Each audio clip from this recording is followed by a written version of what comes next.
My name is Jo Marie Burt. I'm a professor at the Schar School of Policy and Government at George Mason University, and this year I am the president of the Latin American Studies Association, LASA. We are delighted that you were able to join us in person and online for what is a very special event here at the LASA headquarters in Pittsburgh. Our guest speaker today, Francisco Sagasti, engineer, professor, author, congressman, and former president of Peru, has a long and distinguished career in public service. He has spent much of his adult life grappling with how to address political instability, economic inequality, and institutional uncertainty. I was conducting research in Peru in 1993 when, in the aftermath of the then President Alberto Fujimori's autogolpe, or self-coup, Sagasti's newly formed think tank, Agenda Peru, gathered social scientists and other public intellectuals for a series of forums brainstorming how to restore rule of law and democratic governance while tackling poverty, economic crisis, and ongoing violence. He traveled the country with Agenda Peru, consulting with civil society leaders about good governance policies and raising the alarm about the Fujimori regime's brutal authoritarian rule. In 2000, Fujimori fled the country and Peru set out to restore its shattered democracy. Francisco Sagasti continued his work in critical positions, laboring in different roles in government as well as in think tanks in Peru and international organizations such as the UN and the World Bank. He entered formal political politics in Peru in 2016 with the founding of the Partido Morado, or the Purple Party. Sagasti played a key role in founding and the leadership of this new party, a centrist movement in Peruvian politics, and in 2020, he was elected to Congress in snap elections. Those snap elections were the result of an ongoing and escalating feud between the executive and the legislature that started in 2016. That year, the daughter of Alberto Fujimori, Keiko Fujimori, in her second bid for the presidency, lost narrowly to conservative businessman Pedro Pablo Kuczynski. Keiko Fujimori refused to recognize her defeat and, deploying her supermajority in Congress, sought repeatedly to have Kuczynski removed from office using an ambiguous clause in the Peruvian constitution that allows Congress to remove a president on the grounds of quote-unquote moral incapacity. Without getting too lost in the details, this was the opening salvo of what would become a prolonged battle between the executive and the legislature that generated massive political and economic instability, led and stoked by Keiko Fujimori and her supporters. Kuczynski ultimately resigned in March 2018 as charges of corruption came to the fore. He was followed by his vice president, Martín Vizcarra, who attempted a series of political reforms to restore stability and accountability to government, but he too faced a hostile Congress, which ultimately led to the snap elections in which Sagasti was elected to Congress. But in what was widely recognized as a coup in November 2020, Vizcarra was also removed from the presidency. His successor, Manuel Merino, was met with massive protests. He resigned 5 days later after massive public outcry over the police killing of 2 young protesters. That's 3 presidents in just a few days. It was an incredibly complex and challenging moment. A divided Congress launched negotiations to name the new president of the legislature, who, because of the way the presidential succession works in Peru, would become by default the next president of the republic. And that's where Francisco Sagasti comes in. He was elected to be the president of Congress and therefore the president of the republic at perhaps the most challenging moment since the Fujimori era. My sense at the time was that Sagasti was made for this moment. His democratic credentials were solid. He was someone who had spent years thinking about democratic governance and about how to tackle difficult policy issues from a pragmatic rather than an ideological standpoint. Just as importantly, he had vast experience working in civil society, in government, and in international organizations, making him someone who understood the need to build bridges and to prioritize consultation and deliberation. He faced massive challenges, however. It was not just the extreme political instability and ideological polarization at the time. This was also the height of the pandemic. After years of neoliberal neglect of public health institutions, Peru's public health system had collapsed under the weight of COVID-19. The country was registering one of the highest fatality rates in the world.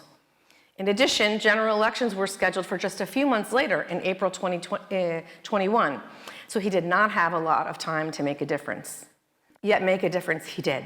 He brought stability and calm to Peru at a time of extreme polarization. He secured COVID vaccines, increased the number of IC units, organized an efficient vaccination process. He oversaw, in April of 2021, free and fair elections, and though Keiko Fujimori, who ran for a third term and again lost, charged there had been fraud, and she and her supporters went to great lengths to alter the outcome of the election results, on July 28th, he handed power over to his elected successor. But most importantly, he ruled with integrity, showing that it is possible to govern honestly, effectively, and with a common good in mind. While Peru today faces some of the same problems that brought Francisco Sagasti to office in 2020, and that he had to navigate in the brief 9 months that he was in office, I think we have a lot to learn from him and his example. And so, it is an honor to welcome Francisco Sagasti here to LASA today and to invite him to share his experiences and reflections about the challenges of governing in the midst of crisis. Please join me in welcoming President Francisco Sagasti.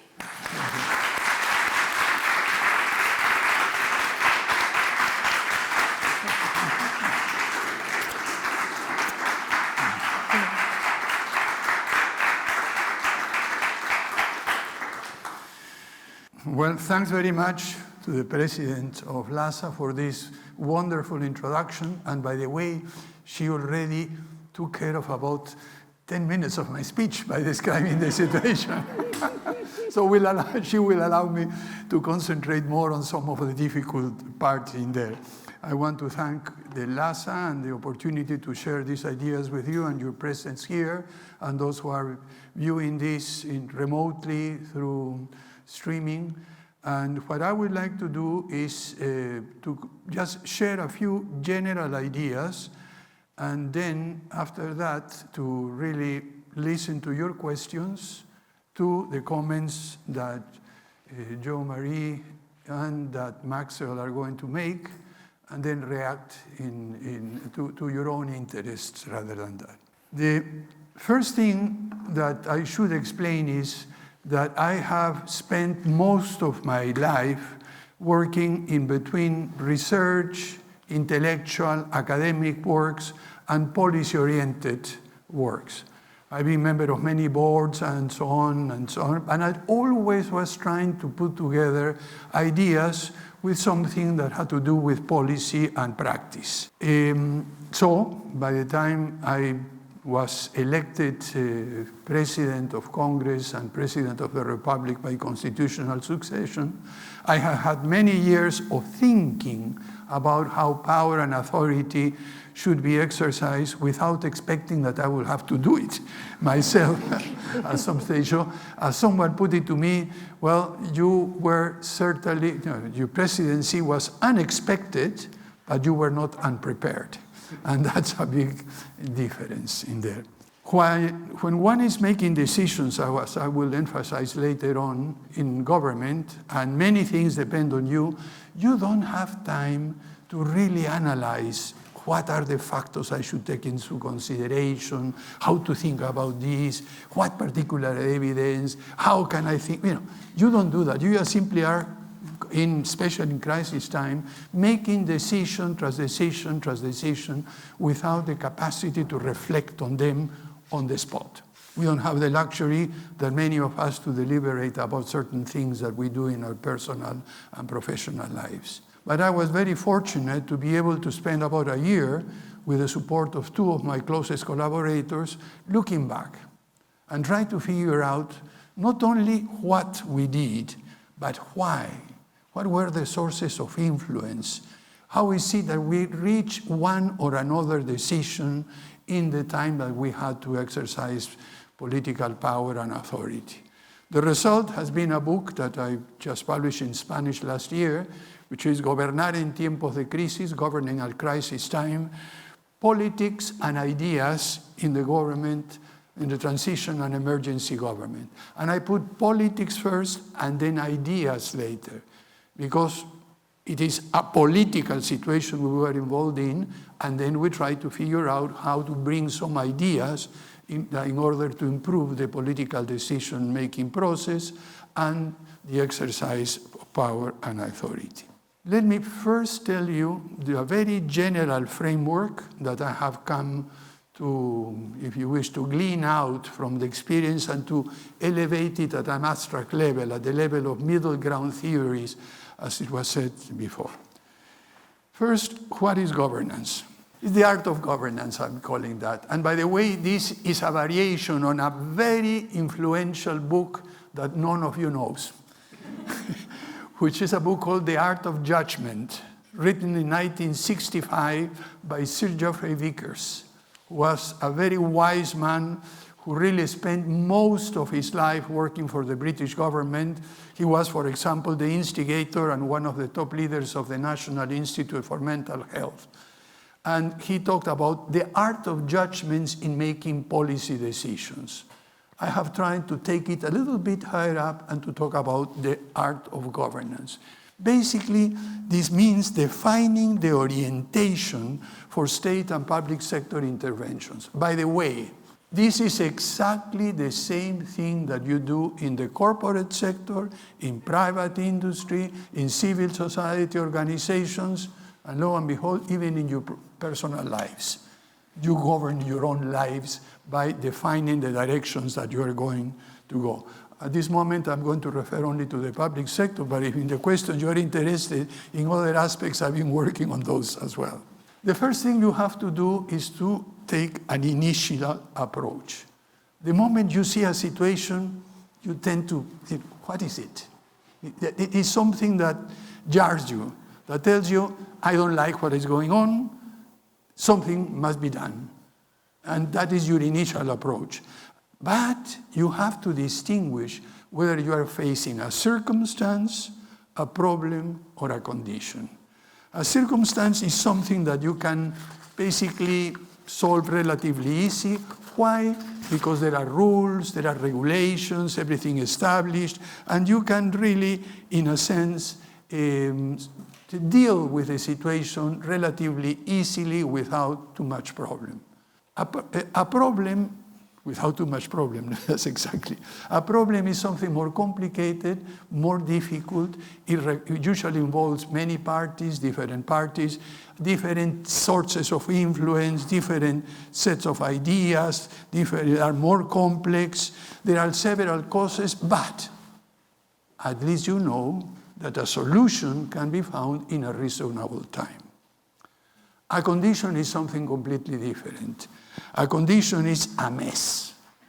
It's a convoluted set of problems that come together, that have very different things that change all the time. You cannot deal with them in an easy way, that you really need to do several things, and the only thing that you can hope is to gradually overcome them, not to solve them.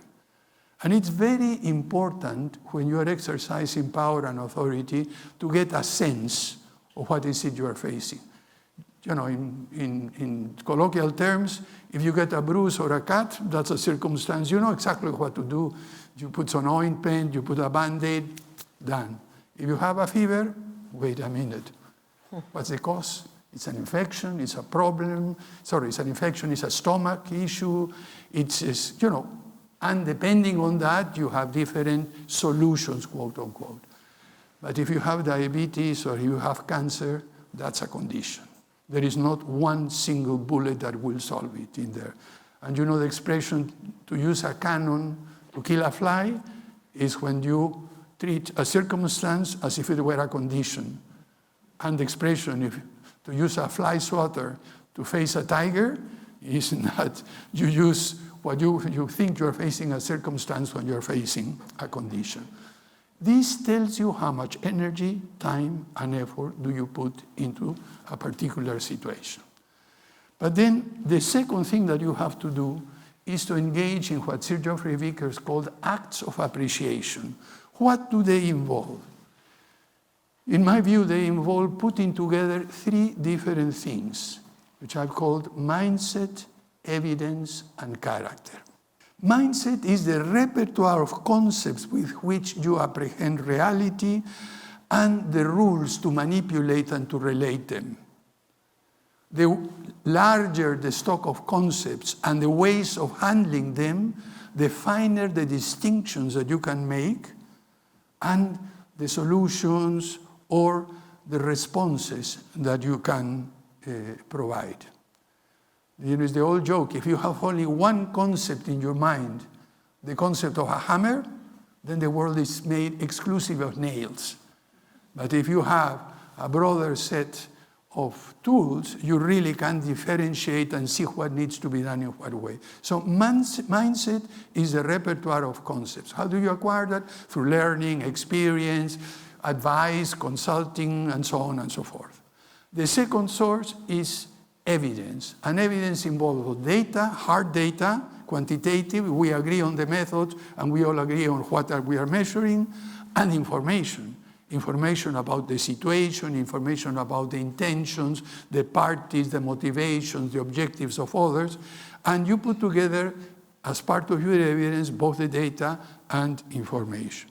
And character refers basically to the values, attitudes, emotions, those things that give meaning and make it something preferable to another thing. And whether you realize or not, all the time in our lives, we are making integrative judgments in these acts of appreciation to put together mindset, evidence, and character. And then, once we do that, we reach what is called basically an outcome. And you say, okay, this is the way I should go. But are you satisfied usually with the first outcome that you see on anything you do? You immediately think, oh, wait a minute. Do I have the right concepts?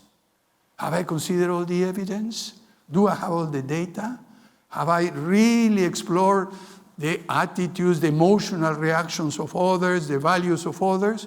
And you usually go once or twice around this until you say, enough.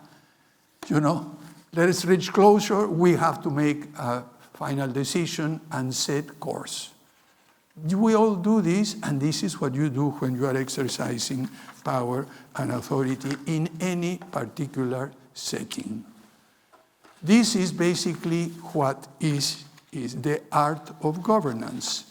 The art of governance consists on putting together mindset, evidence, and character through integrative judgments and something else, the style of leadership that you are going to exercise in order to reach provisional outcomes, to revise them, and then after doing that, you say, final, let's finish with this particular outcome.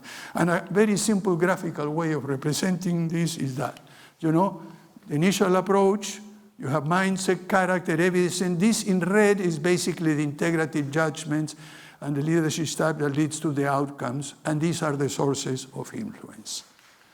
Okay, that's the first part. And simply to indicate what they contain, of course, mindset, repertoire of concept, rational process, these are judgments of rationality, data, perceptions, observation, measure, images, information about others, these are judgments of reality, and values, emotions, attitudes, feelings, likes and dislikes, preference, and so on, are judgments of values. And this is what you put together all the time when making, sort of taking any decision. Imagine this, not doing that in your family life or your professional life, but doing those decisions when 33 million inhabitants depend on you. So the only thing that changes is the scale and the impact and nothing else. I have put here, and I will go through this very quickly. I assume that you can get the slides later on. But you also have to bring in the style of leadership that you are going to use. In some cases, you may use the material, you know, the hard decision, do this, you impose things. In other cases, you have to persuade. And in other cases, you have to convince by saying, you know, we're the same, we're in the same boat, and so on and so forth. And you have to modulate the way in which you exercise power and authority. And depending on the circumstance, and this is something we were discussing earlier, you maybe take a firm stance. In other cases, you simply try to reach emotionally. In other cases, you try to really persuade other people. But in the end, you have to put together your integrative judgments and your style of leadership in order to reach the outcome that you want. But then, once you do that, and I'm going to very quickly through this, okay, this is the general direction. Then you have to the next step, which is basically planning. And planning is basically anticipatory decision making. When you say, well, when that is going to happen, when I'm going to cross the street, I'm going to go to the right or to the left, you are planning. Anything you have to do with anticipatory decisions in situations that have not yet occurred but are envisaged to occur is the subject of planning. And this is the way you do it. You define the system. I won't bore you with the sordid details of that. This is what people who are in strategic planning and management, this is what I used to teach before getting into politics in a more active way. But then, once you have your plan, you have to go to the next stage, which is management. And management is a very simple thing.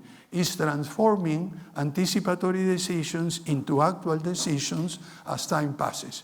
If you say, I'm going to do this tomorrow, and then tomorrow approaches, and it becomes now, immediately you say, well, you are transforming the anticipatory decision into an actual decision. You never do them exactly as you plan. Did any plan that you had come exactly as you anticipated? You usually have to make some adjustments, you have to make organizational changes, and so on and so forth. You have to register and communicate it, because otherwise, you simply are not able to follow what you have done. And in the end, you evaluate, reflect, and hopefully, you learn from past experience by going through this whole cycle in a way. How can we put this together? In a very simple thing. Let me go through a diagram here. Acts of appreciation, in this case, putting together mindset, character, and evidence. And by the way, looking back, and I can give you many examples, this is what we did in government. This is exactly what we did without noticing it. It's like you were speaking prose without realizing that we were speaking prose in there. But then, from governance, you go to planning. And of course, there is an overlap between one or the other. They have feedback. And then from then on, you go to implementation, execution, to management, and there is an overlap between planning and management. And when you put all of these together, what you do is you have something like this. You have a learning process that you revise your outcomes until closure, but then once you first make your decisions, you register and communicate, then you implement and execute them, you have results and impact. But what is most important in political decision-making are the collateral effects.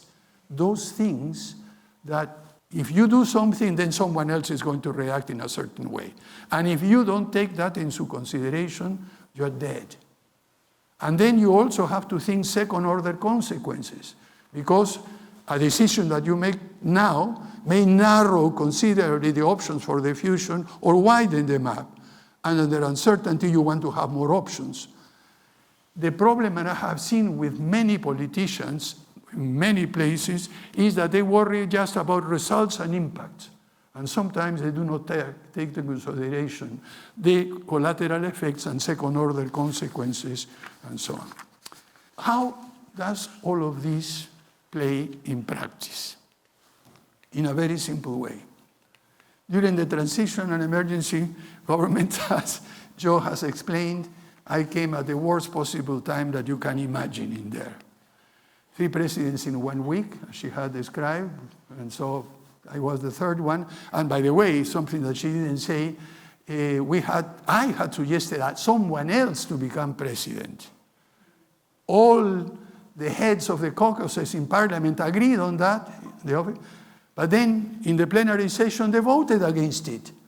So we were for 36 hours without President of the Republic, without Vice President, without the Speaker of Congress, Deputy Speaker. Nobody was in charge. In the end, what they had to do is basically a reluctant majority, many of whom were staunchly opposed to me, agreed and elected me. I got 95 votes out of 130. So this prompted a comment by a dear friend that I am the only president elected by his political enemies. No, and it's true. And why? Mainly because they expected me to fail very quickly. Say, such a mess, the situation is a disaster. This guy knows not, he's an academic. He knows nothing about politics. So therefore, he will be away the same way that Merino in 1 week, and then will come. I didn't know that exactly at that time. But once you are in the presidency, you have the resources to find out. Well, the pandemic, let's be a little bit more precise. We had 0 firm contracts to purchase vaccines. The president, one step removed, had told us that they had agreed with the COVAX facility that Peru is going to have 30.3 million doses and so on and so forth. The only thing he neglected to say, and perhaps did not understand, is that the COVAX facility put out by the organization, the World Health Organization, and by other foundations and so on, the only thing they did is give you a notional allocation. And say, look, because of your condition, your size of the population, the severity of the pandemic and so on, we're going to give you enough doses of vaccines to vaccinate 20% of your target population. That was on paper. The next question was, when are you going to give us that? We don't know. It depends, first of all, on whether we had access to the vaccines through donations or through purchases with money that we receive from donations. Okay, fair enough. And when? We don't know when. Who's going to give us that? We don't know the laboratories yet because we know which vaccine is going to be. And how much? We don't know as yet. So therefore, it was just a letter of intention that only came to pass and become effective something like 6 or 7 or 8 months later. So on November 17, 2020, in fact, we had no contracts of vaccines. In addition to that, we had a problem with the supply of oxygen. The health system had collapsed completely. There was a nationwide immobilization. There were crass errors in reporting the number of fatalities. A total mess with regards to the pandemic. The worst economic downturn in decades in Peru, social unrest and protest all over the country. That was another thing. And in addition to that, we had elections 5 months after the inauguration with a very polarized situation. And of course, lack of support to Congress. And even the president of my own party came the day I was sworn in the morning. I was sworn in the afternoon. He came in the morning to my house and said, Francisco, given the situation, let's simply completely disassociate your government with the party. Okay, fine. We'll do it. And this is what we did, by the way. I still managed to get some support for many of the members of the party. But officially, he wanted to have an independence because he also expected that we would fail. I don't blame him for that. Well, but we came in with this, with a determination to restore trust in government and faith in the future. Confianza y esperanza. Those were the 2 words that I used continuously in there. Well, how did we do it? First of all, a different style of governance, a different way of exercising leadership and authority in a very, very difficult situation in my own country. First, the idea of collaboration and teamwork. Before my government, we had the private sector saying that the public sector was a disaster, that they didn't know what to do things. The public sector authorities saying that all the private sector are just sort of profit mongers, they don't care about the people. Civil society criticizing both. I said, the heck with it, come together, we need all of work, and we did. I managed to put together the government, the private sector, and civil society in many of the instances. securing the supply of oxygen, organizing the vaccination process, bringing the vaccines from the outside, and so on and so forth, mostly with the pandemic. But then in other areas as well, we were able to get the support of the private sector that had started before. We expanded it in terms of support to the vulnerable populations and so on and so forth. And we managed to get academia also involved. So I said, this is a national emergency. There is no time for discussions between one or another sector in a way. The second thing is I said, look, let's tell things as they are, not as we think they should be. And as we were discussing before, this is quite unheard of in politics. You usually tell people what you think they want to hear. And I refused to say that. I refused flatly. And you can't believe the problems I had with the communications advisors I had at the beginning. Many close friends who said, Francisco, you have to get out every day on television. I say, why? Because I won't mention any name, but 2 presidents before was every day on television from 12 to 1, and he was just communicating and getting, he was the father of the project. He said, no way, I will only speak when I have something to say. No, I'm not kind of a family therapist or anything like that.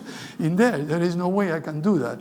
Well, anyway, I could tell you details about the mistakes we made, because we made many mistakes in communications, but we quickly recognized them and changed our style. One of the characteristics of my government is never to cling to our idea when they fail.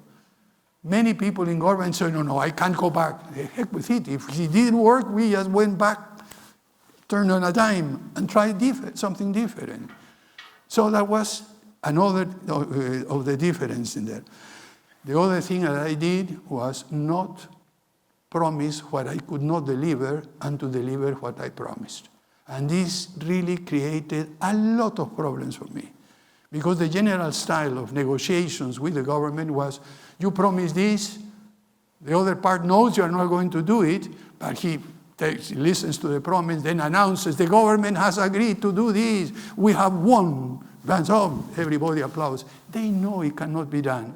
And so whether it's a union leader, whether it is a business leader, whether it's a community or something like that, they know that cannot be done, but at least a promise is something they can take back. And on the side of the government, we diffused the situation. Actually, you just postponed it and didn't solve anything. So it was a system that really helped, quote unquote, everybody. I decided no. And this brought me a series of problems, but in the end, it really helped me to connect with the population by telling the truth and saying things as they were. And in the middle of a crisis situation, this is what makes a difference.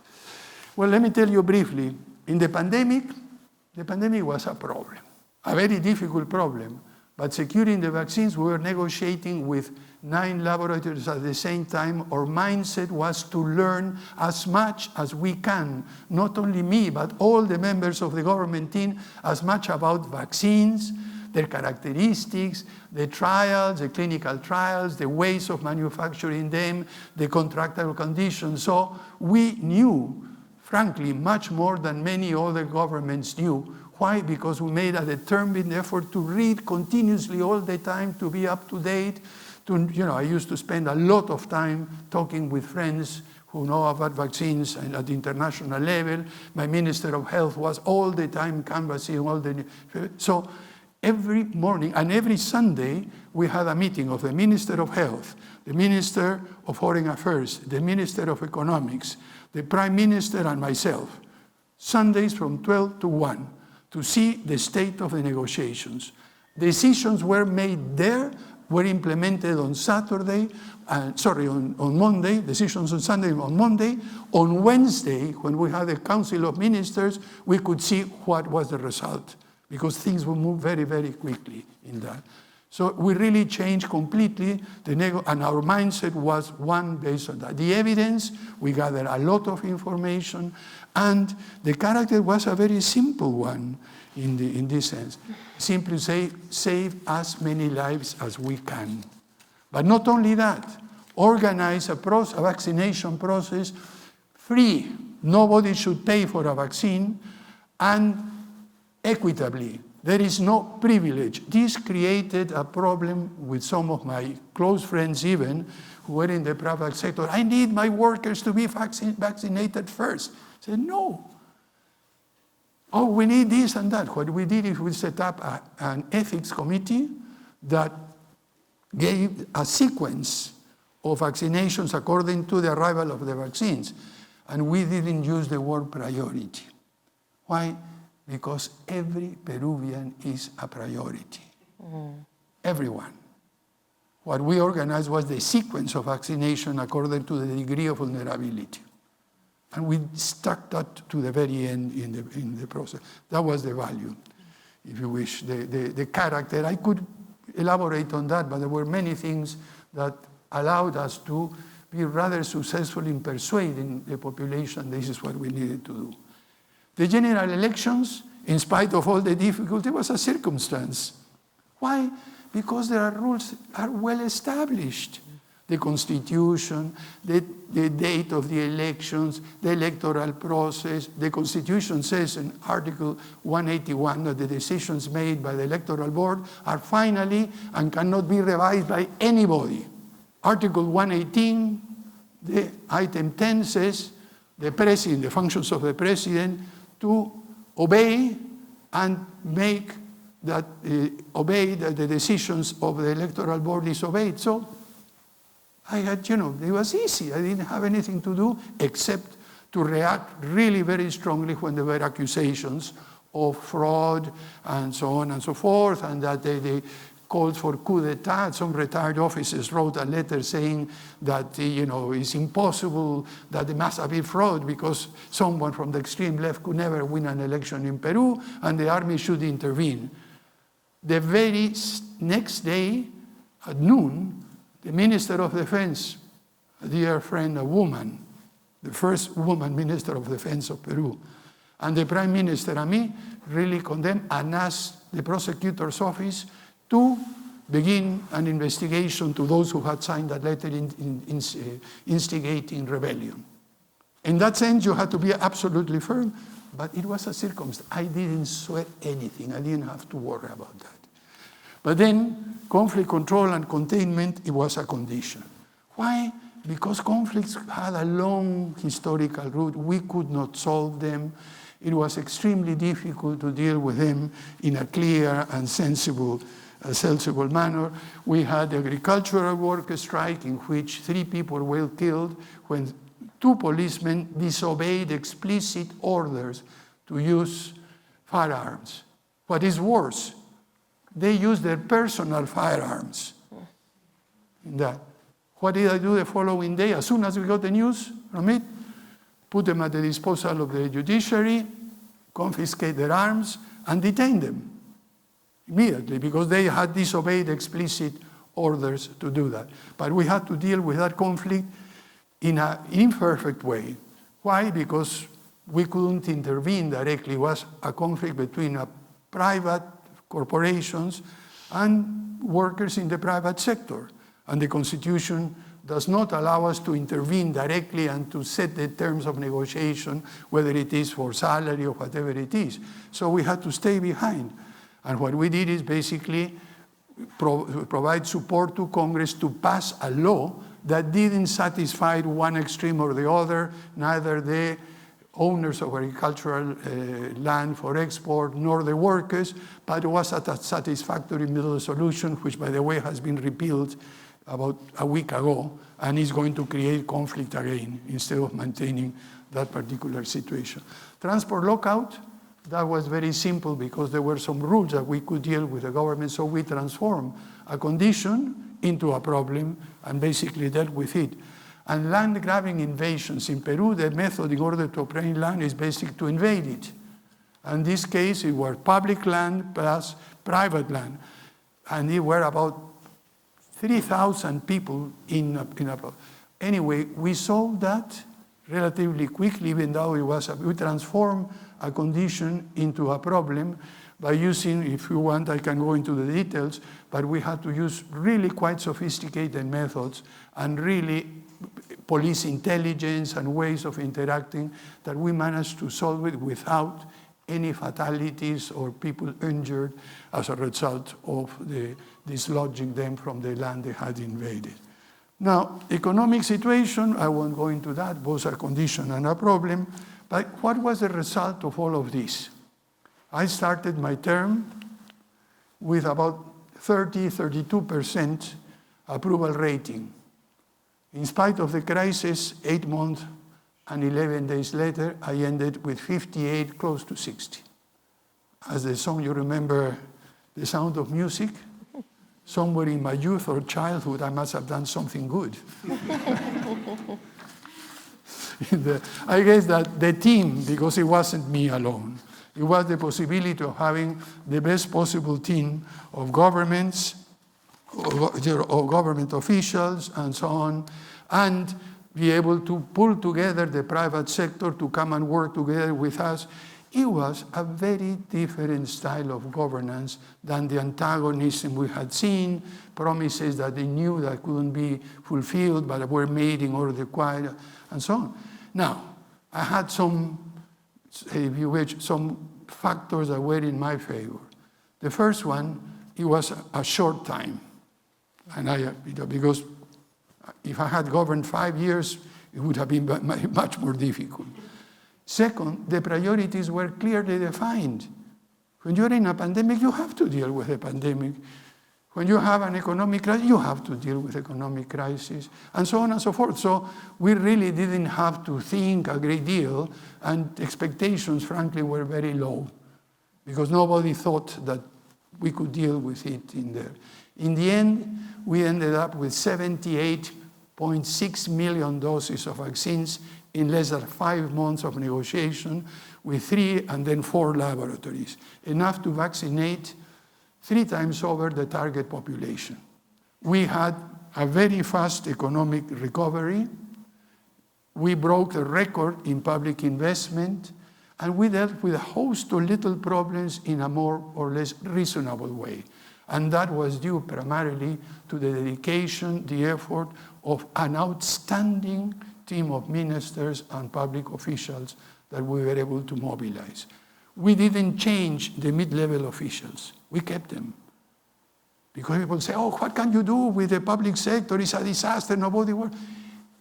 The style of leadership, the ministers who put, the deputy ministers make a difference. And this particular case made a difference. Well, to finalize, as I mentioned, while I was doing this, I did have no time to reflect. I finally wrote this book, Gobernar en tiempos de crisis, política e ideas en el gobierno de transición y emergencia. And when I published, I took it to the publishers. Being an academic by training, I was going to put all the conceptual part at the beginning and explain how. The publishers told me, this book is not going to sell and nobody is going to read it. Do something different. And what they told me, and I did, is basically divide the text into 3 categories. The personal story, how I got there, which starts in 40 steps, because I had to walk twice the 40 steps between the Speaker's office in Congress and my own seat in there.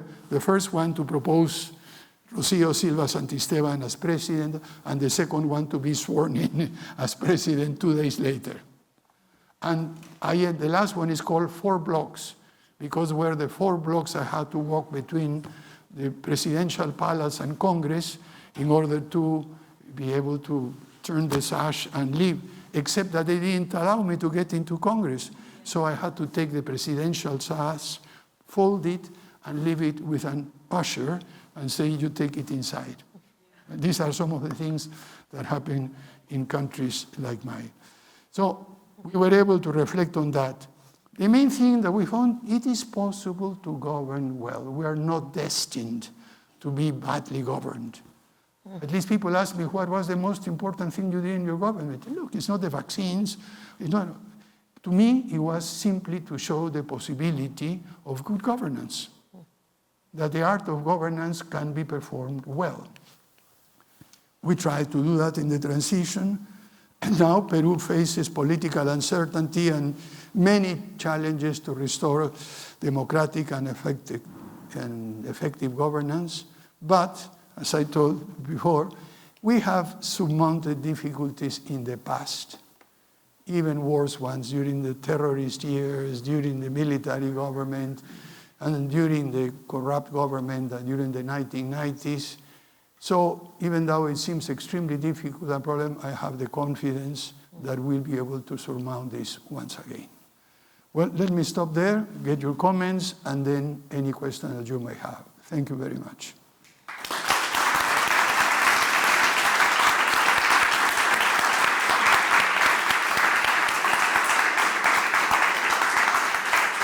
Excelente. Bueno, that was fantastic. I was riveted. So now we are going to have a brief response by Maxwell Cameron. Maxwell Cameron is a professor of political science and at the School of Policy and Global Affairs at the University of British Columbia. He's the winner of the LASA Guillermo O'Donnell Award a few years back. And he is actually the vice president-elect of LASA, so he will be following in my footsteps very shortly. Maxwell, like me, is a Peru specialist, and I had to say the emails flying forth between President Sagasti and Maxwell last night were fascinating to read. They were both geeking out on all kinds of philosophers and whatnot, so I think it's going to be a fantastic conversation. So Maxwell, unfortunately, is not able to join us in person. He's going to join us virtually, and so I'll let the techies take care of bringing Maxwell into the room. Thank you. I'm sorry I couldn't be there in person, but what a treat it has been to hear the talk today. I think there's just so much that we can learn from ex-President Sagasti's extraordinary experiences. And I think what we really heard today was how President Sagasti brought a thoughtful, reflective, and judicious approach to leadership during his tenure in office, during a very difficult time for Peru, and how he was able to combine ideas and practice, recognizing the importance of good judgment and careful deliberation. He really showed that an ethical politician is not an oxymoron, that it's possible to govern well. In fact, he even made it sound easy and most heartening that it is possible in the future that we might see this kind of approach to leadership in Peru and elsewhere. And I think that for many people, this talk might come as a bit of a surprise. I know that whenever I have given talks on the topic of ethics in politics, in Peru, but in many countries, there's often a certain incredulity. People wonder how people can even be ethical in politics, and for many reasons. One reason would be, as Max Weber pointed out, in politics in the modern state, we're engaged inevitably in the morally fraught business of the exercise of coercion. It's very hard as a politician not to get your hands dirty. And so one of the questions that I would like to put to Francisco is how he coped internally with the reality of having to make such difficult decisions that would affect the lives of people in very real ways, whether it's choices around the pandemic or whether it's managing conflict or social conflict or conflict around the elections. Some people would say that politics attracts the wrong kind of people. That people who go into politics are often more interested in becoming the president than in actually governing. Others would say that politics corrupts people. And still others would say, well, ethics simply can't be taught. There are no rules to follow in politics. Perhaps it can be learned by experience. But your experience in politics, Francisco, seems to defy these claims. And so my first question for you is, why is that? You made it sound easy. And yet, not to be delicate, most other ex-presidents of Peru are either in prison under house arrest or facing investigation. Why was it that your experience was so different? Well, I would say, no, you're right in the sense that these things are learned by experience. These things are something that you acquire through your life. And you, from early childhood and so on, get a sense of what is right, what is wrong, and you try to live by that. So that's the first prerequisite that you need to do. The second, I would say, is, and you were right, I mean, politics attracts the wrong kind of people. But I won't stick to that. I mean, my main problem is that those who could be involved in politics think that politics is too dirty, too complicated, that it really is going to damage my reputation, take a tremendous toll on me, and so on and so forth. And therefore, they stay out of it. One of the things that we use in the political party I belong to was this famous phrase by Plato, 2,500 years ago. The price of not getting involved in politics is to be governed by the worst. So my argument is there are plenty of good people, there are plenty of ethical people who have a kind of fear or a kind of reservations about getting involved in politics. And what it does, it basically guarantees that the situation will remain the same indefinitely. So one of the most important things to do is to entice and motivate those people to enter government, because there are plenty of them in Peru, by the way. The second thing is that, and we were discussing briefly in an exchange of emails, there are many things that can be taught. Or, no, I wouldn't say taught, but at least a lot of experiences that can be transmitted to others. Ways of handling things, even what I put on the screen over there on how acts of appreciation and integrated judgments are made. Just making people aware that they are always putting together mindset, evidence, and character. And to think about that really does something, because then you begin to say, oh my God, have I understood the situation well? No. So I need more concepts. I need more idea, more ways of relating them. Let's call an expert, let's call some advice, and so on. And be sure of yourself enough that you don't feel diminished or demeaned by calling someone else to teach you about something you don't know. So, in a sense, I think it is possible to improve the performance of those exercising political authority and those who are governing by exposing them to experiences and ideas. And by the way, this is some of the things that I plan to do over the next several years. I am too old for more active roles at this stage, and I don't want to say that there is a limit to the age when you should run for president. But don't. At least, from a personal point of view, I know that close to the age I am, and I won't disclose it publicly. Not to that. I don't have the stamina or the energy that you're required to do that. So therefore, the task is to prepare others to do it better. And there are plenty of people who can do that job. Thank you so much for that. Those are wonderful reflections. And you used the word character, and I'm wondering what people can do to cultivate the kind of character, the disposition, the mindset that might help them to be successful in politics. You've, of course, got an extensive biography, in terms of participation in a wide range of different institutions and practices, and the IDRC, World Bank, the Agenda Peru that Joe Marie mentioned, and so forth. Are there things that you can reflect on about your own preparation for politics, and what would you say to somebody who wanted to know how to prepare themselves particularly to enter into politics in a country like Peru, where politics is so fraught and there are so many challenges to leading an ethical life in politics? Well, one of the things I try to do in this book is by reflecting on what I had acquired over time, whether it would be possible to transmit that to others. And there is a chapter which is called Estilo de Gobierno y Liderazgo, Governance and Leadership Style.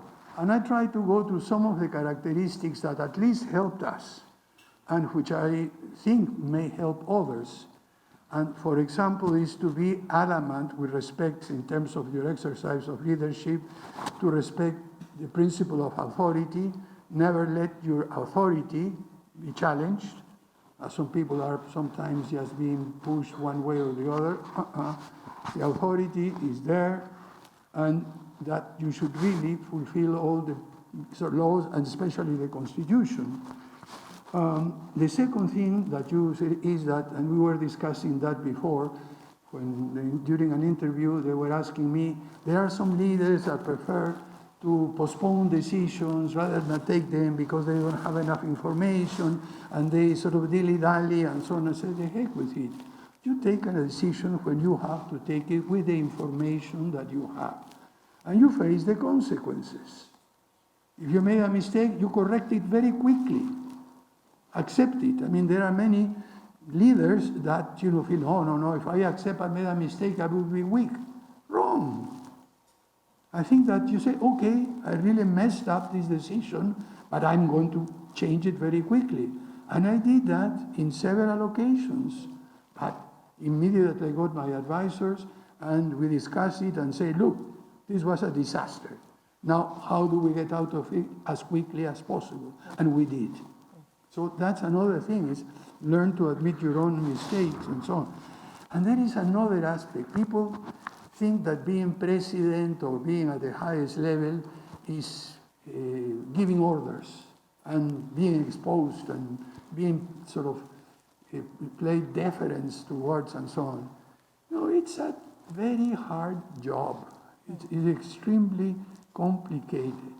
And you have at your disposal a huge amount of power resources.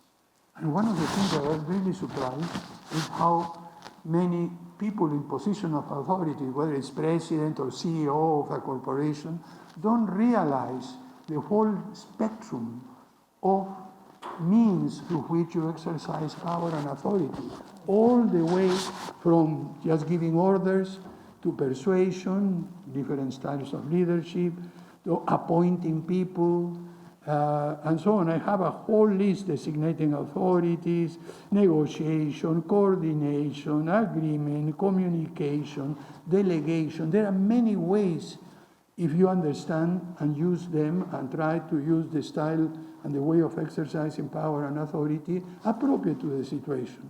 And here we come back to the initial sort of approximation, initial approach to the situation. You really must seize it properly to be able to do all these things.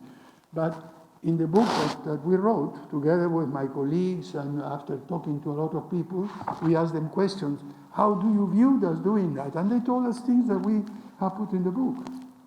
So I do believe it is possible to transmit experiences to others that will aspire, and not only as being president, being any position of authority in government, in civil society, in the private sector.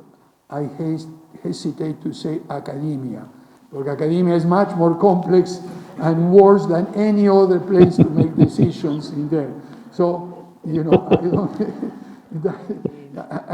I leave it aside for the time being. It will be much easier in the private, civil society, and government sectors.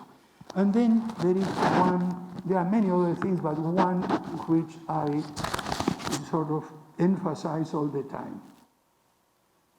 Don't take yourself too seriously. A good friend of mine and mentor of mine, Jorge Sabato in Argentina, he said, you have to be serious but not solemn. And when you take yourself too seriously, you move into the sort of the field of solemnity and try to, this is ridiculous. You need a sense of humor. You need to be able to laugh at yourself, to laugh at others. A good joke in the middle of a very tense situation can really lower the tensions. So a sense of humor is essential to exercise power and authority in a proper way in very difficult times. So teach and learn, and learn from your mistakes. We need to talk more about power. We are often awkward talking about power and being being willing to be playful. Maybe if I could just ask a question I think is on a lot of people's minds about the current state of politics, not only in Peru, but throughout the entire region. We're really seeing the rise of hardline politics in many countries. We've seen the embassy of Mexico attacked in Ecuador. Milei has taken a hard line on protest. We've seen violence in Peru. Of course, the Bukele model is being looked at and spreading across the region in terms of the crackdown on crime. People are rightly feeling insecure. Citizen security is a serious topic, but how do we address it democratically? Do you have any thoughts on how, as a region, we can come together to find solutions to violence and organized and disorganized crime without violating fundamental rights and freedoms of our citizens? Well, there is no universal solution for that. You really have to tailor it to very specific situations that you may be in. But there are some general principles. The first one, to me at least, is a strong and fundamental respect for human rights and the rejection of all forms of violence, whether it is subversion, whether it's crime, or whether it's state violence. So that is a basic fundamental principle that you have to follow in this situation.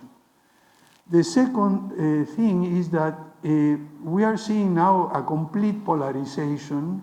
In the case of Peru, about between 15 and 20% of the electorate considers, according to opinion polls, to be in the extreme right, and another 15-20% in the extreme left. And there is 60%, 60 to 70% in the middle, and from 1 to 10, depending on your one hard right, 10 hard left. The majority is between 3 and 8. The problem is that in the elections, the extremes present only 1 or 2 candidates, but the ones in the middle present 6, 7, or 8. So when you have a ballotage, a system in which the two with the highest votes go to the second round, it's always going to be the two extremes. So what you need to do is basically to get a coalition of those who reject the extremes. And the concept I've been trying to develop on this is a paradox. It's radical moderation. Radical in terms of rejecting the extremes, radical in terms of rejecting violation of human rights, radical in the sense of rejecting violence, but moderate in order to be able to sort of build consensus, listen to others, and so on. And let me just put one metaphor. I was thinking of how to explain this in general terms. What we have now is a situation like a big road with several lanes.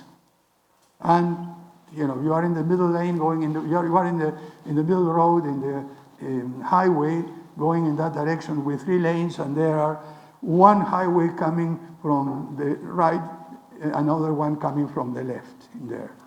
What happens is that those who are in the highways coming against that on the left and the right really can get together and can switch lanes within that highway. But those who are in the middle there, whenever wants to move from one lane to the other, no way, I can't accept that. The net result is that everybody tends to be fixed in one particular lane and nobody, and everything is very, very, very slow, and you are simply smothered by those coming in the opposite direction. So what you need are some guardrails. These are the radical part. From here to there, we reject. From here to there, we reject absolutely. But then in the middle, let's switch lanes. Let's move. Let's not consider, as I have seen in my own country, no. In 1973, he supported Fujimori. Yes, but after that, he changed his or her mind and so on. No. I cannot talk to that. But my God, we are in the same boat. We think the same things. No, I cannot agree with that guy. And for the smallest differences, we tend to splinter into several things. So the solution is to see how we come together, and the only way is to be radical in rejecting the extremes, rejecting violence, rejecting human rights violations, and then very flexible and moderate in the middle within those two guardrails, and switching lanes as necessary. Thank you. Those are wonderful answers. Max, I think we're coming close to the end of our event. So I think what I'm going to do is I'm going to see if I have some questions from the audience here. And if there's time, I have a few questions from our listeners on Facebook and Zoom. So let me just see if there's anyone here who would like to pose a question. My question is regarding the last part that you mentioned in terms of the moderation or the moderate piece in terms of the economy. Because we know that in Peru, we have this polarization in terms of economy, but how do you think is the situation in terms of being moderate in terms of the economy, knowing that historically a lot of things that happen in Peru are because of roots regarding the economic system that we have in the past? Well, I think that the moderate position in the economy is basically to recognize quite clearly that the private sector is really the one that creates wealth, but the government is the one that regulates and makes sure that that wealth is distributed in a way that both rewards the entrepreneur, but also benefits society at large. And there are mechanisms for that, mixed economies, mixed society. I do not believe in sort of extreme free market economies or state planning. Neither of them works. We need to have mixed economies. And the experience shows that very clearly. And there are ways of doing that. But what we have in Peru at present is basically a very entrenched group of people who believe that the private sector, it should do everything, that the government cannot do anything, and another one that believes that the government should do anything, that the private sector is a disaster. The radical moderation position will say, wait a minute, let's get out of those extreme views, and we recognize that the private sector initiative is essential for economic growth, but that the government action is essential in order to redistribute the benefits in an equitable way, and not only that, to preserve the environment, to preserve security and so on, which means, among other things, in practical terms, that Peru, instead of having 14 or 15% of tax revenues in relation to the GDP, should move to the average of Latin America of about 20-25%. Now, this means increasing taxes for everybody. But then it means improving the efficiency of the government to be able to provide the delivery of services. So this is what is radical and moderate. Radical in the sense that rejects extreme market fundamentalism and extreme socialism and finds the middle ground that is what has made most countries prosper. Laura Locano, my uncle originally had this building and he was very passionate about it. One thing that really stood out to me is how you mentioned, let's tell things as they are, not how we wish they should be. And especially in situations that are high pressure, intense, pandemic, political crisis, it can be hard to communicate in that way. So would you have any tips or maybe thoughts on how to best enact that, whether that's in politics or in business? Well, I can tell you how not to do it. And this was my first big mistake. For example, we're trying to go from a nationwide curfew, which we had for 110 days, and based on information and data, evidence, to see whether we could change the national curfew into regional ones with modulating the extent of restrictions on movement, on gathering, depending on the severity of the pandemic, on the availability of vaccines, and so on. And we were able to do so in the sense of developing indicators of the severity of the pandemic that would tell you whether you were in stage 1, 2, 3, or 4, and depending on the stage of the impact of the pandemic, then you will put the restrictions. We decided to explain that to the general public, And of course, I did the most stupid thing with a full, like here, you know, as many of you, full of journalists, I began to explain that as if it were an academic setting, and I made the fatal mistake of using a PowerPoint. And I started by explaining, my sense was I need to explain why are we doing this, what is it, and so on. And all the journalists say, well, what's the measure? What are we going to happen? ¿Cuál es la pepa? ¿Dónde viene? Where is the journal? And so on. And we saw that, and we really messed up. To give you a sense, there was a meme that I have reproduced many times that said, press conference by President Sagasti. From 3 to 5:30, description of the problem. 3:30 to 4:30, approach and initial findings and methodology. 4:30 to 5:30, preliminary results, and so on. And then they went on, 7 to 8, references and bibliography. So we got out of that meeting and said, look, we just messed everything up. We need to change. And we just turned on a dime. By Monday, that was on a Friday. By Monday, we had a completely different system set up there and so on. So I will tell you what not to do. And people, when they heard things as they were, they recognized the situation here. They didn't need any soothing words to tell them that things are going to get better. My God, this is a disaster now. Say, well, okay, this is a disaster. Now let's figure out how to get out of it. And people began to appreciate that. And I think that's at least in crisis situations. I don't know how it would be in a much more quiet atmosphere. That's wonderful. I think you're an unusual, or you've been an unusual president in the sense that you have a doctorate in mathematical science and operational research, and that's not something common or expected from a politician or from a previous president. My question is, how much has that helped or really complicated your labor as president? And do you think that people in leadership positions in government should have more technical training, engineering training? Well, I would hesitate that a PhD is a prerequisite to become a president. I'm not arguing for that in any way. My degree is in social system science and operations research. But definitely helped me a lot. You know, mindset, I've been trained, I've been able to, how to deal with evidence. There were instances in which, without noticing it, some officials were making even statistical errors in presentations to the cabinet. Well, I was able to interrupt my prime minister because one of the things I did, I decided not to chair the cabinet meetings. I'm the president of the republic. I have a president of the council of ministers. So who's going to keep the tally of things, who speaks, in which order? It's not for me. It's her job. So she did that, so I had time to listen, and then at the end to reply and reflect on that. And I did that in several occasions.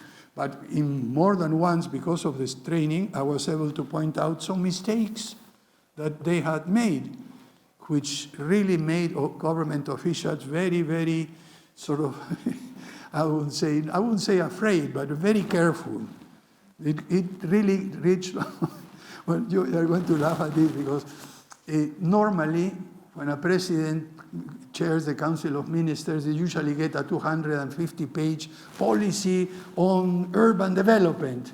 And this comes on Monday and is going to be discussed on Wednesday. Well, anyway, I said, no way. Any document that is going to be discussed in the Council of Ministers on Wednesday has to be in on Friday. This order was given by the Deputy Prime Minister. She said, any document has to be by Friday at 6 p.m. And there was a protest. Why? And then she answered, because the president reads. So with time you learn to read diagonally to find this, and I was able to point out, and which is something I asked, how did the other presidents do it? They just listened, and what the minister said, no, wait a minute. If you're going to lead a country in a very messy situation, you need to know what are the things that you are making decisions about, and not simply delegate that in there. So, in that sense, my training helped, I guess. But any president that has a sufficiently open mind and realizes that he has to expand his or her mindset, that he really needs to learn ways of gathering, processing, and understanding evidence, and really thinks about his own character and those around the values and so on, and puts this thing together, anybody can do it. And you can get advisors on all these other things like that. The question is you need to have the, if you wish, the inclination to govern in a democratic, open, transparent, and honest way. And if you do that, then the rest follows naturally. I have a few questions from Please, our please, Zoom listeners, and two I'm gonna make them into one because they're connected. One person asks, do you have any ideas about how Peru and other Latin American countries can have a range of leaders who will always fall into good governance? And there's a parallel question kind of on the other side, which says, what do you think about those people who stay forever in power or refuse to abandon power? And those are two connected questions. And then the second question is from Christine Hunevelt. And she says, what are your thoughts about Oscar Ugarteche's recent appreciation on pirañitas, or little pirates? Pirañitas? No, pirañas, right? And tiburones, or little sharks. Those are little children who really are delinquents. Right, meaning the pervasiveness of corruption, I think is what she's getting at. Let's start with the first part of the first question. So it was about how can Peru and other Latin American countries have a range of leaders that fall into this idea of good governance, and the people... Let's stop there. I'll answer very quickly. I do not believe, and at least I'm very skeptical, that the present leaders who are over 45 and 50 can do it. I think we need a new generation of leaders, a new set of conception with brother who understands the art of governance, what it's all about, and so on. And we are entering a completely new situation. I've written and done research on the changes that are taking place in the world, and most of you, the younger people, are going to live in a very different world than the one the older ones lived in. It's a different world. So you need to train a new generation of leaders. And what I'm trying to do through my books, through presentations, through teaching is precisely that. And then there was a second one. About those who stay and want to stay in power forever. Well, there is a wonderful, I don't know any of you who know Yehezkel Dror, a political scientist from Israel, who is the one who coined the concept of policy sciences way in the 1960s and 70s. And he has an iron law. And he says that any politician that stays too long in government ends up messing up everything. And the way I have modernized that version is that any person that remains more than 8 to 9 years in power, or beyond that, is attacked by 3 viruses. The first virus is the virus of indispensability. Nobody else can do it. I am the only one, so nobody knows, and therefore I need to stay. I must stay. I owe it to my people. And so and you can see that Turkey, Israel, Russia, China, I could name Hungary, I could name many other countries of people who stay long. The second virus is the virus of authoritarianism. Because I am indispensable, it means that I have the right to impose what other people are going to, because I am the one who knows, I am the one who is indispensable. And the third virus is that of corruption. If I am indispensable and I can impose my authority, I should get at least a minimum of rewards. You put the 3 together, and that is what characterizes any government or any president, prime minister who has remained 10 years or longer in government.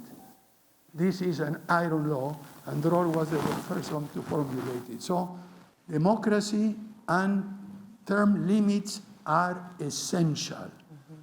This allows you to throw the rascals out peacefully rather than having to put up with them. Do you want to say any more about the corruption problem? You sort of are touching upon it there. Well, here,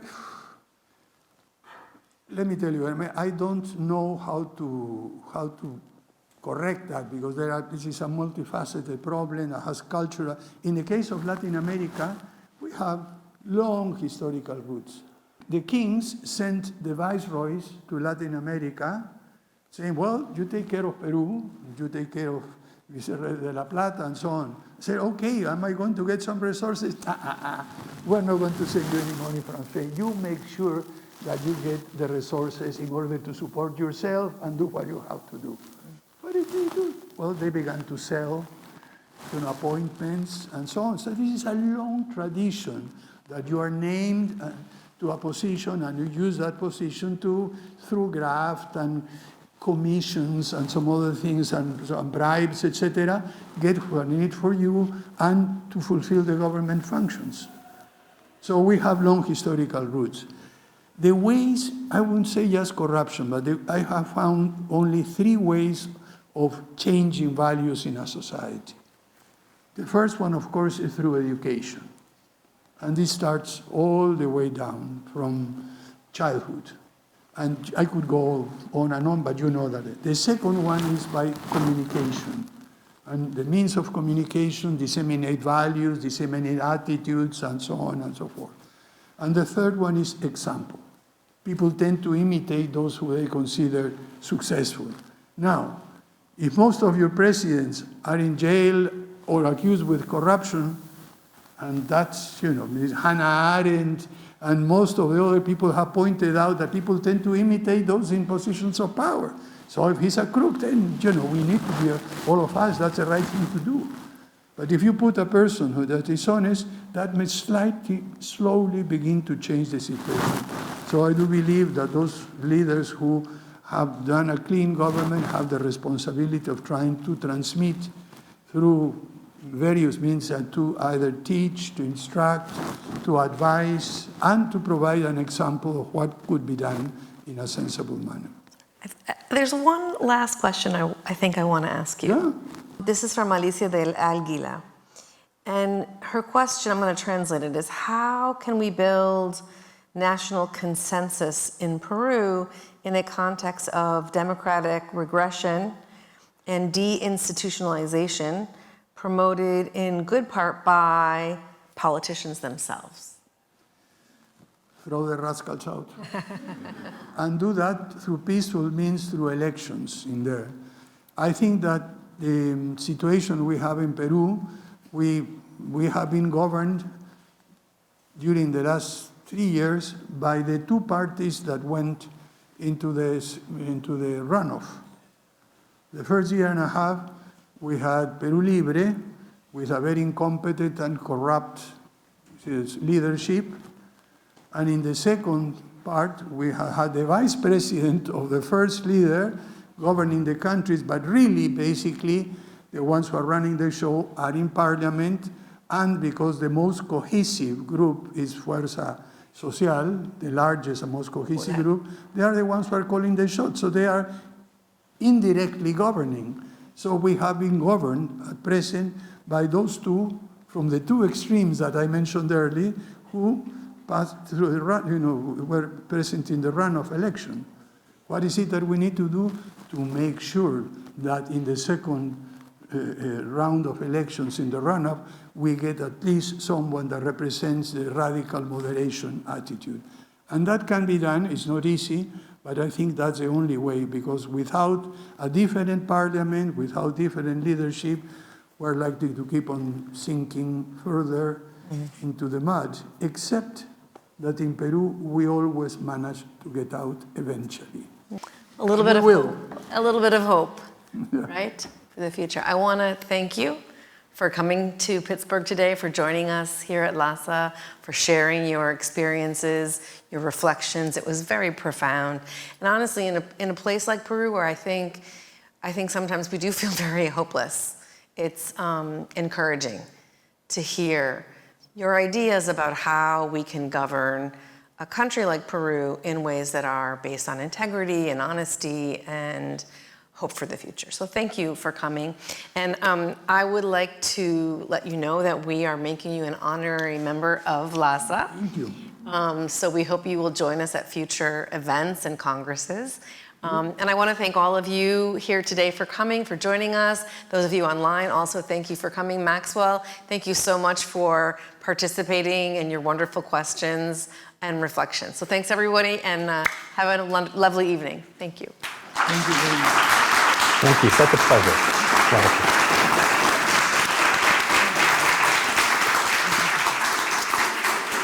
Thank you, Pamela.